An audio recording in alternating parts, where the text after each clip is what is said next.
कवि कवि केतन गौरचरण सामंत सिंहार गौरचरण सामंत सिंहार पदे लिखिले बही है बारिद विशाप बारिद विलास बुझिलु गौरी कवसने अप घन सुशोभित गौरी सुशोभित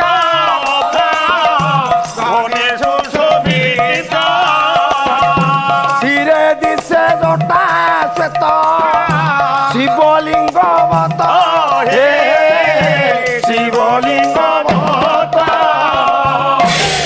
ये हिरण्य कवच गेरुआ वस्त्र टे पिंधिला तिलक लगेला जटा जुट विमंडित हला एणे भुजरु स्वर्ग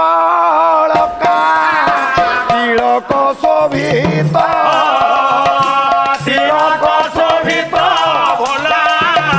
तिलक शोभित तुलसी रुद्राक्ष माला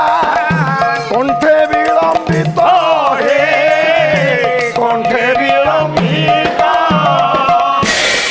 भली जटा जुट विमंडित होई कपटी तपस्वी वेश धारण करी हिरण्य कवच युधिष्ठिर निकट में पहुंची गला।